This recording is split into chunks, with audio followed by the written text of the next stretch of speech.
puede que pocos le reconozcáis, pero muchos de vosotros habréis jugado con él. Nolan North es el protagonista de la saga Uncharted. Nos hemos acercado a la Madrid Games Week para hablar con él y que nos ofrezca nuevos detalles sobre la Uncharted 4, la nueva entrega de la saga que sale a la venta el 18 de marzo de 2016, y para que nos dé su opinión sobre este nuevo boom de las películas basadas en videojuegos que pretende traer Hollywood, entre ellas Uncharted.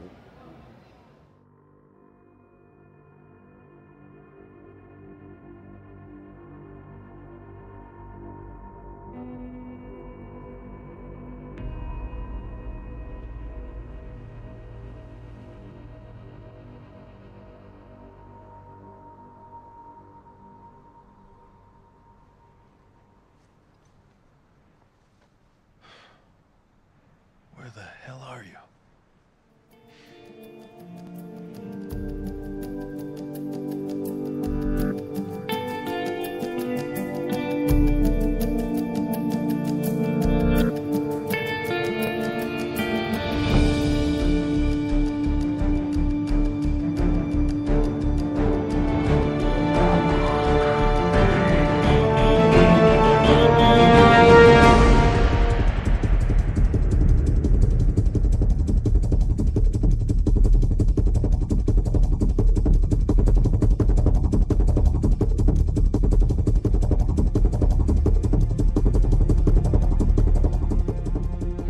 Looking at your CV, you get a little bit of vertigo because you have a lot of characters, a lot of work.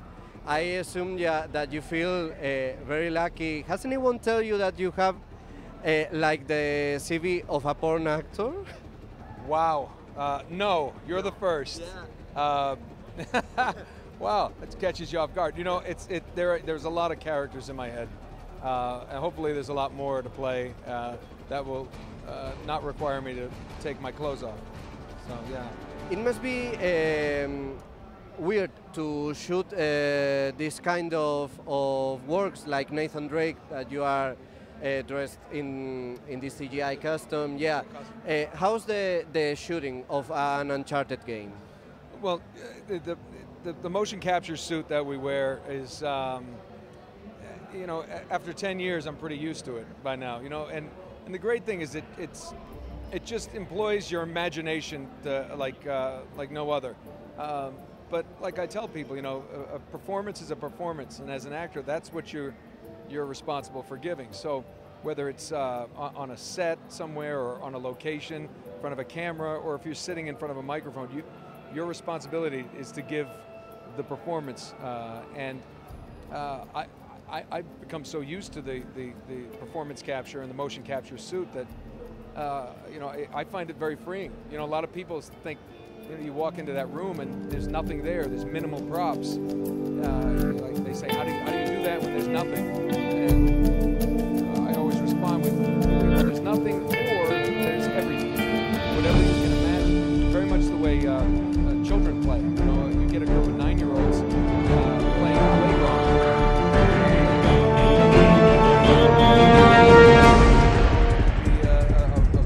Army battlefield. They don't question it. They just jump in, no egos, not self-conscious, and they embrace that spirit of play. And at its core, that's what acting is. What's the weirdest thing that you have done in the shooting of the Uncharted series? You know, oddly enough, some of the hardest stuff is when. Well, the hardest is kissing.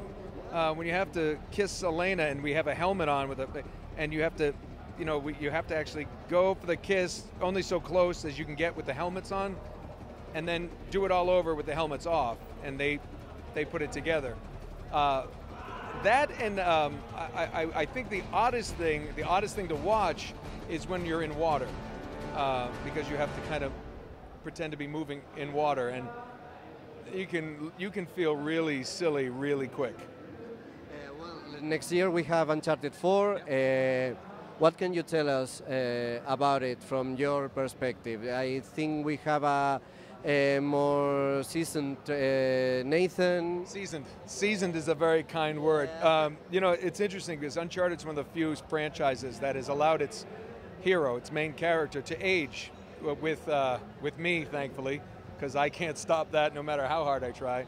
But also the player, the people who have loved this franchise since it started. And you know, when that happens, you feel this synergy with the character. He's going to approach, in Uncharted 4, he's going to be a little bit different, a little more mature. With age comes wisdom, with experience comes wisdom. So the things he may do, his opinions on things are going to be very different in this game as they were in Uncharted Drake's Fortune, when he was single, he was out for adventure, you know, only about 29, almost 30 years old. Now it's 10 years later, he's 39 turning 40, he's married, his circumstances in his life are different. So he'll still have that spirit of adventure, and he can still climb anything, I promise you that. But you know, you'll get, you know, more of the same. You know, some things haven't changed, but in many ways, very subtle things have. And it's so rewarding to play a character like that, because I feel like his life has paralleled mine in a certain way. You know, I'm certainly much different than I was 10 years ago, and I like to think a little smarter, a little wiser, but not too much.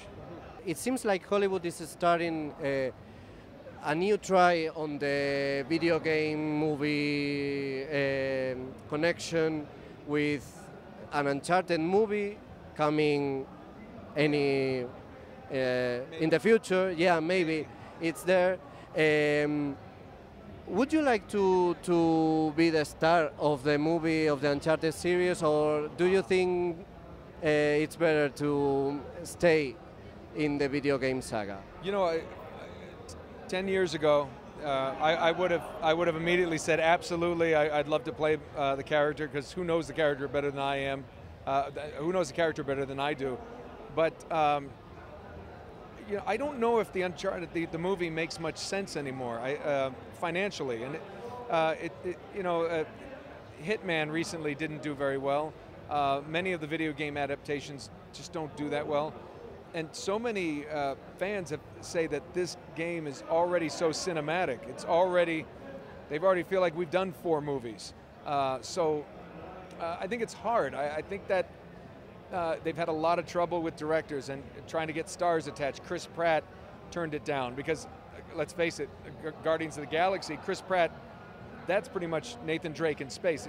I mean, he would be my first choice if they had to take a movie star, because that's what he did in Guardians. But as an actor, I know why would he want to do that? He's already done that. And if he's anything like me, he wants that next adventure. He wants to find the next cool role. So, you know, I don't see that happening. So, you know, maybe it needs some time to cool off and revisit it, you know, down the road. Maybe I'll be old enough to be Sullivan by then, who knows? You know, interesting enough, the one thing that I think is I can actually foresee, rather than movies, games turned into movies, I think it should be flipped. I think there are more movies that would make a great game. Girl with the Dragon Tattoo, I've thought for years would be a fantastic video game. Lisbeth Salander, you know, maybe I could play Lisbeth. Oh, yeah? Well, you can put anything in that motion capture. No, but seriously, there's a strong female character, which I think is a great thing for gaming, and it would have intrigue and you know, I mean, intrigue, gunplay, puzzle solving, detective work. I mean, I think that's the kind of, you know, maybe we need to look at it the other way around, you know, the different perspective, because unfortunately so many of these movies from games don't work. I have high hopes for Michael Fassbender, but for Assassin's Creed, but from what I understand, it's going to divert off of the game, maybe the same type of characters, but a whole new adventure, so that could be interesting, but who knows? I've said too much.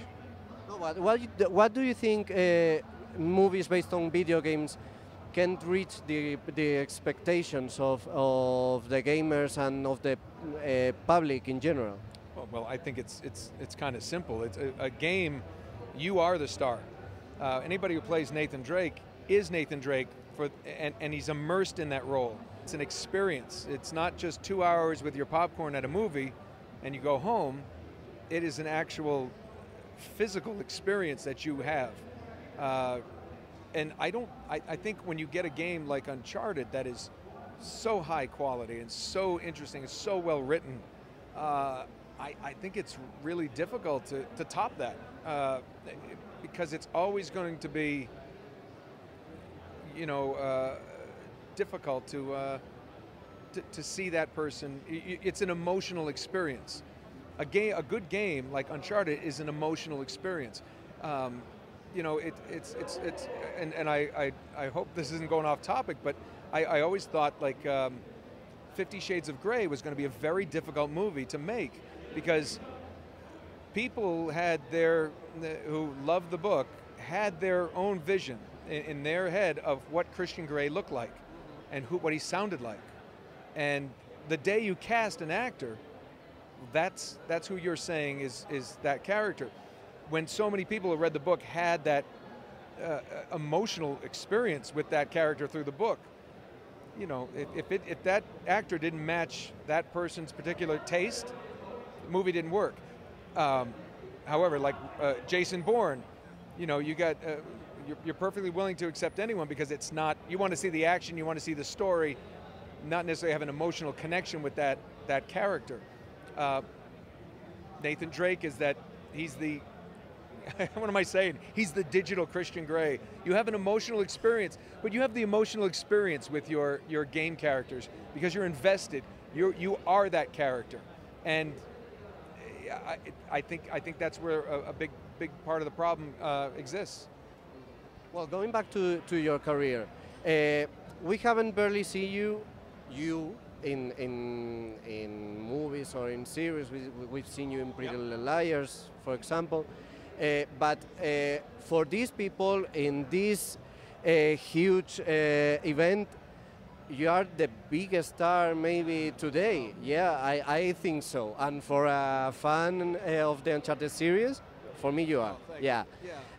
You are like a new type of star that has come from this video game explosion. When I was little, I couldn't imagine this big event with all the new.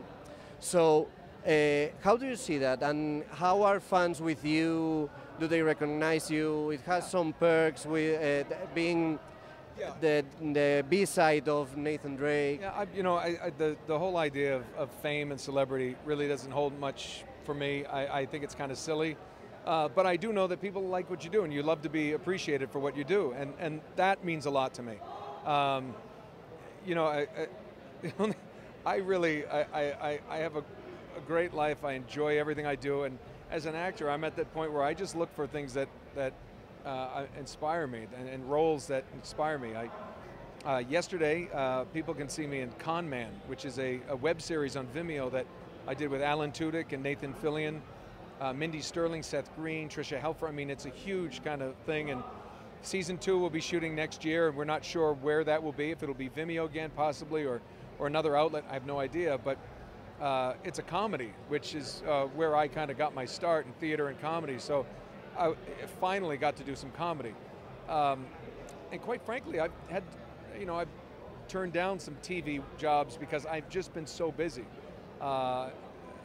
I just like to work. I like interesting characters. I like interesting stories, and personally, it doesn't matter if it's in a game or if it's television or film.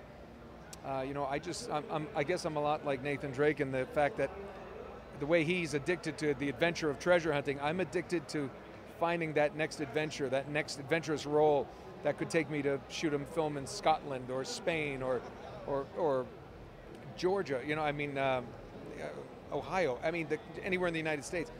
Traveling and meeting people and doing something with interesting people and directors, that's what I crave. And what the medium isn't necessarily the point. As long as I can just find good work and perform. That's about it, Well, for my last question, I want to ask you about a hot topic that was in Hollywood a few years ago when Andy Serkis played Caesar in Planet of the Apes, a lot of people were asking to him to be nominated to the Oscars because they thought that it was such a brilliant acting behind a CGI animation.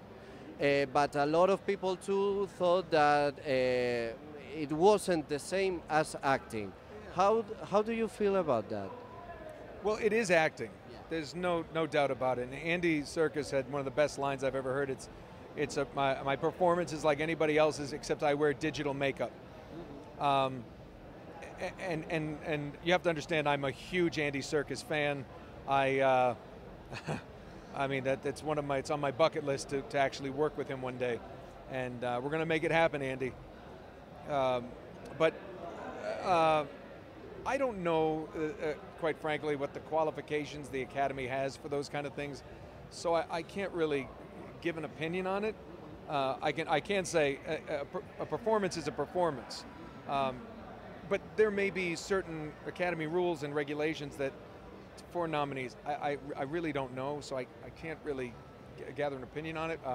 I can say he's brilliant, and what he did in those movies is brilliant, and what he continues to do. What he did in Tintin, which was a digital movie, was brilliant. But